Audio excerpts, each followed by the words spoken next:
Même si Bamba Yakuba savait là, il n'allait jamais convoquer Damana Picasse.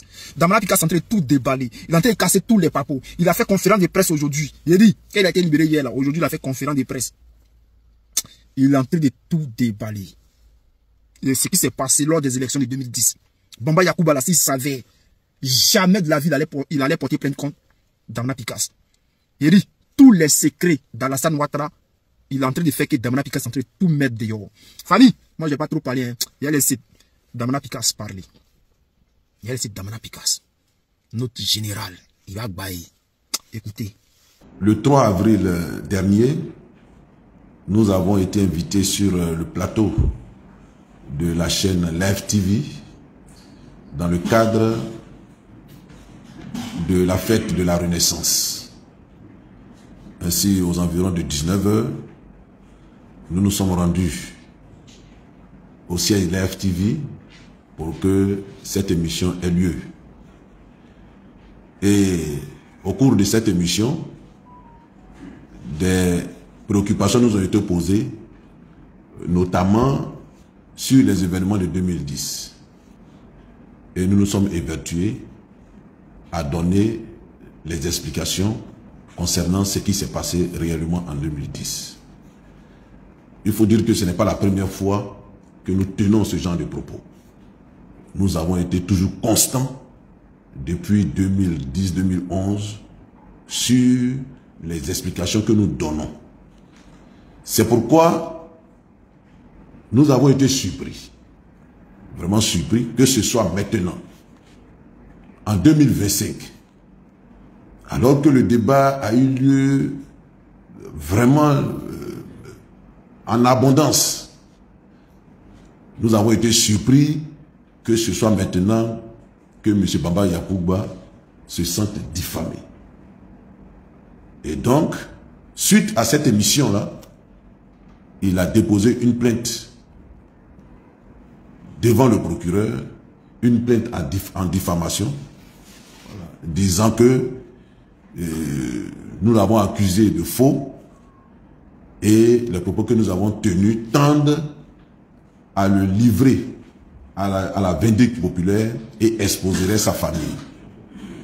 Et c'est pourquoi nous avons été donc convoqués manu militari, parce qu'on n'a eu que 24 heures, nous avons été convoqués manu militari à la préfecture de police, à la direction des enquêtes générales.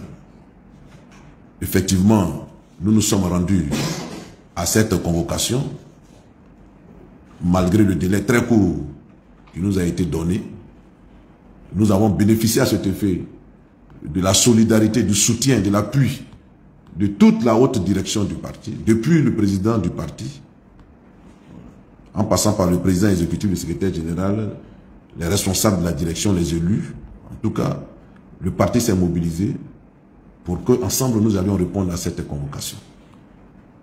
Et nous sommes allés et on nous a demandé notre version des faits. Ce que je voulais dire concernant ces faits, c'est que il n'a nullement été question de diffamation. Nous avons expliqué ce qui s'est passé. Et ce qui s'est passé est simple. Vous savez, lorsque nous recueillons l'ensemble des votes, une fois que le scrutin est terminé, la commission électorale, la commission centrale, recueille l'ensemble des votes, des procès-verbaux, avant la proclamation des résultats. Mais nous avons un mode opératoire que nous nous sommes librement fixés et qui doit régir le processus de proclamation des résultats. Et ce mode opératoire dit que, en aucun cas, un commissaire, fût-il le superviseur d'une région, ne peut proclamer de façon cavalière et unilatérale un résultat. Tout résultat qui doit être proclamé doit passer par la trame de la consolidation. Qu'est-ce que c'est que la consolidation? Comme je l'ai dit, la consolidation est une forme de séance plénière de la commission centrale. L'ensemble des 31 commissaires se réunissent donc et analysent les résultats. L'analyse consiste simplement à veiller à la conformité des chiffres qu'on annonce, je veux dire quoi? Veiller à la conformité du nombre de votants, du nombre d'inscrits avec le nombre de votants, du nombre de suffrages exprimés à l'endroit de chaque candidat, des bulletins nuls, des bulletins blancs, voilà, avec le suffrage exprimé. De veiller à ce que les procès-verbaux ont été régulièrement signés par les représentants des candidats. Si cela n'a pas été fait, il faut le motiver. De veiller aussi à ce que les élections se soient déroulées dans un environnement sécuritaire, paisible, voilà, dans le but de garantir l'intégrité et la sincérité du scrutin. Voilà. Donc, une fois que ça s'est fait, une fois que le débat a lieu sur ces faits-là, il y a un minimum de consensus qui se dégage. Et à partir du moment où le consensus est dégagé, le secrétariat, voilà, saisit le procès verbal, en distribue le procès verbal des résultats, en distribue copie à chaque commissaire, dont le porte-parole de la CEI, en l'occurrence en 2010, M. Bamba Yacouba, a charge pour lui d'aller les proclamer. Voilà. Voilà un peu le principe, si je peux le résumer ici. Mais qu'est-ce qui s'est passé dans les faits? Dans les faits, c'est que dès la clôture du scrutin, alors même que l'ensemble des commissaires n'avaient pas encore regagné le siège de la CEI pour participer à la plénière et donc à la consolidation, les résultats de la diaspora ont afflué. La diaspora, comme vous le savez, sont les élections qui ont lieu en dehors du territoire ivoirien. Et Bamba Yacouba a réceptionné tous les résultats de la diaspora. Et sans même que cela ne soit passé par la trame de la consolidation, sans que les commissaires n'aient eu connaissance de ces résultats de la diaspora, encore moins n'aient participé à leur analyse, il les a proclamés tels qu'il les a reçus. De façon unilatérale et de façon cavalière. C'était la première violation flagrante du mode opératoire. Deuxièmement, M. Bamba Yacouba, qui était le superviseur des élections en France, quand il a reçu les résultats, il n'a pas fait partager ces résultats en commission centrale. Il a proclamé de façon cavalière et unilatérale les résultats de la France. Que dit, quand il dit proclamer, il a pris sur lui la responsabilité d'invalider le scrutin en France. Dans toute la France, il a invalidé le scrutin. Voilà. Et donc, il s'est arrogé des droits, des compétences qu'il n'avait pas. Que le mode opératoire ne lui donnait pas. Et il s'inscrit dans une logique de violation des règles que nous sommes fixées. Et lorsque nous l'avons appris, puisque quand les informations sont tombées dans le domaine public et que nous l'avons appris, à la commission centrale où nous sommes réunis, on lui a fait ce reproche. Il a reconnu les faits. Il a présenté ses excuses. Et il a promis que cela ne se répéterait plus. Et donc, nous en avons pris acte. Et quand les commissaires sont rentrés, nous avons commencé le travail de consolidation à proprement parler. Dans les régions du sud de la Côte d'Ivoire, on n'a pas eu trop de problèmes. Très tôt, nous sommes parvenus à un minimum de consensus sur des régions du sud. Par contre, dans les régions du nord, il y a eu beaucoup de problèmes, beaucoup de difficultés. Et ce qui a attiré notre attention, c'est la région de la vallée du Bandama. Celle qu'on appelle aujourd'hui la région du Beke. La région de la vallée du Bandama, c'est-à-dire le département de Boaké et de Katiola. Là-bas, Bamba Yacouba était le superviseur des élections. Et on s'est rendu compte à l'analyse des suffrages exprimés à l'endroit de chaque candidat qu'on avait ajouté arbitrairement 100 000 voix au candidat Alassane Ouattara. Et Tout le monde l'a vu, l'a constaté. Et quand on l'a fait remarquer à M. Bamba Yacouba, tout honteux, il a trouvé comme réponse, même si on enlève les 100 000 voix dans le total des voix de M. Ouattara, il est toujours vainqueur des élections du deuxième tour. Voilà comment il justifie ça. Et nous, on s'est dit non. Quand on enlève les 100 000 voix, on vérifie en profondeur tout ce qui s'est passé dans le Nord. Parce que ça, c'est un indice. C'est un indice.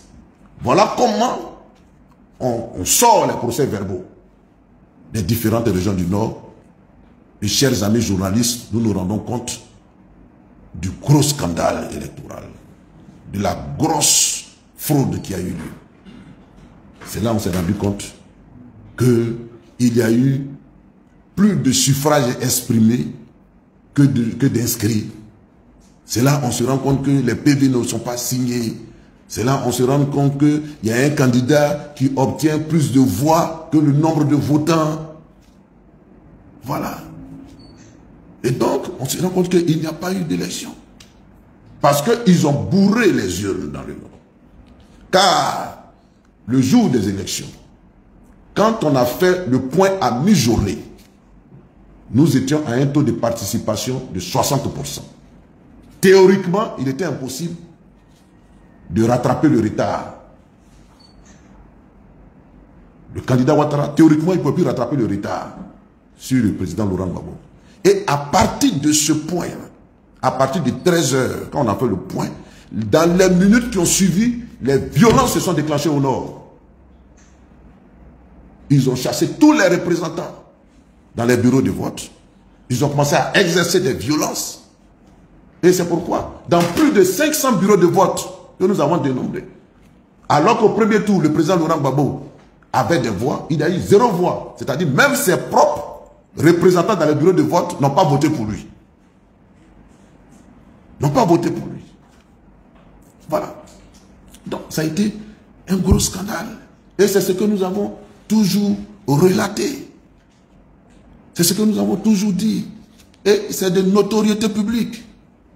C'est de notoriété publique.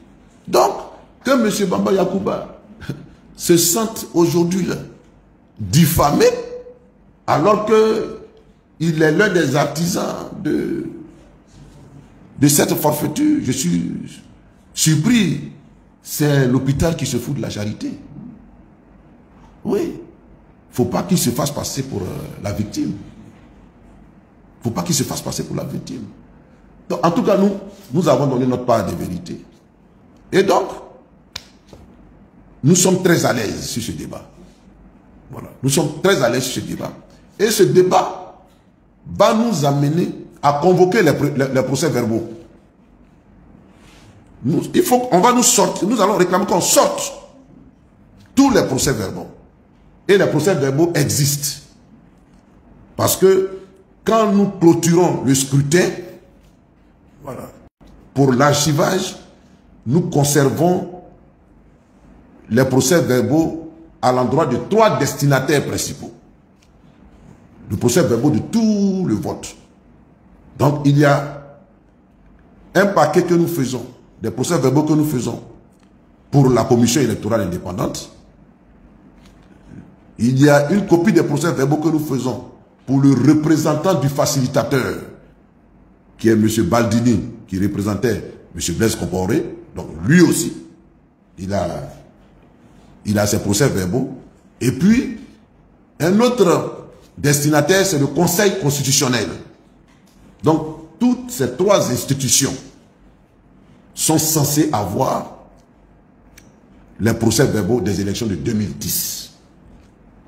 Et donc, s'il estime qu'il a été diffamé, bon, on sera obligé d'analyser les procès-verbaux en profondeur pour voir s'il dit la vérité. C'est à partir de là qu'on saura vraiment s'il est diffamé ou pas. Donc, nous sommes très à l'aise. Nous sommes très à l'aise parce que ça va permettre à l'opinion de se rendre compte de ce qui s'est réellement passé en 2010. Voilà. Les vérités qu'on cachait, ça va nous permettre de les découvrir. Et on verra bien qui est détenteur de la vérité, qui est diffamé, qui est méprisé. Voilà un peu, mesdames et messieurs, ce que nous avons déclaré hier devant la direction générale des enquêtes, enfin la direction des enquêtes générales de la préfecture de police, où nous avons été manu militari convoqués à la demande de M. Bamba Yacouba. Merci pour votre attention.